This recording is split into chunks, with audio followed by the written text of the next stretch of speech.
Jadi SD SMP aku udah mulai nulis lagu tentang ayah dan ibu, itu ada di album aku sendiri.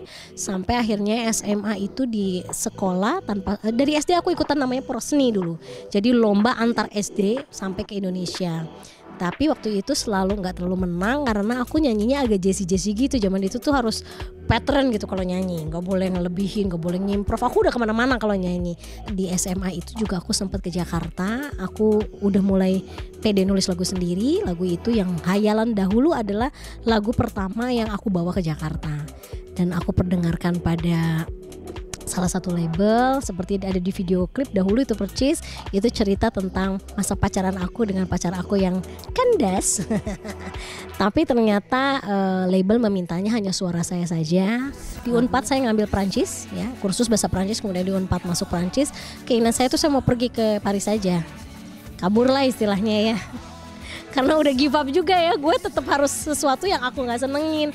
Mencoba kerja di kantor juga aku nggak nyaman karena kepalanya tetap berhayal. Jadi aku mungkin kalau aku pergi ke Paris ya ke Prancis ya udahlah gue bisa jadi diri gue sendiri. Tapi lah dalam begitu aku tingkat 2 Tuhan memberikan The Groove kepada saya. Saya mendirikan The Groove, saya bikin lagu untuk The Groove hampir 70% dan band itu ternyata jalan. Jadi mungkin kata Tuhan gak usah lah lu ke Paris. Nah, jadi waktu itu ada satu kafe di Bandung pernah menolak kita main. Akhirnya kita main di Ohara penuh banget. Sampai akhirnya kafe yang menolak itu meminta kita main. Dan itu sampai harus kalau naik namanya Fame Station ya, harus ngantri. Jadi keluar masuk. Perjalanan tidak mudah untuk mendirikan brand The Groove itu. Mengumpulkan penonton dari 1 sampai yang tadi saya bilang berjejel-jejelan. Habis itu juga mencari label untuk percaya dengan The Groove juga susah banget. Akhirnya saya usulkan ke teman-teman untuk lagu dahulu itu dibawain setiap kita main. Ya kita coba ajarkan sampai lagu itu famous sebelum kita rekaman.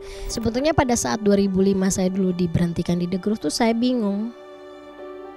Kenapa gitu? Karena waktu itu saya disuruh ke kantor di Tebet dan hari itu anak-anak bilang, Rick hari ini kayaknya kita harus jujur ngomong sama kamu, band kita mau cowok semua, jadi kamu kayaknya diberhentikan hari ini.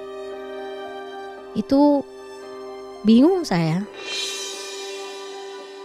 Begitu saya pulang ke rumah aku nangis dan bilang sama orang tua mami ya, waktu papi kan sudah tidak ada. Mami bilang mau pulang ke Sukabumi urusin perusahaan keluarga atau mau gimana. Enggak, saya gak mau pulang. Waktu itu saya healing menyepi di Lombok hampir berapa tahun. Kemudian saya bikin album Mata Ketiga. Itu kesedihan saya ada di album itu semua. Berjalan beberapa kali aman-aman saja sampai ada satu WA dari IO bahwa The Groove sudah tidak mau lagi sepanggung dengan Rika Ruslan. Wah itu kayaknya titik paling jeder.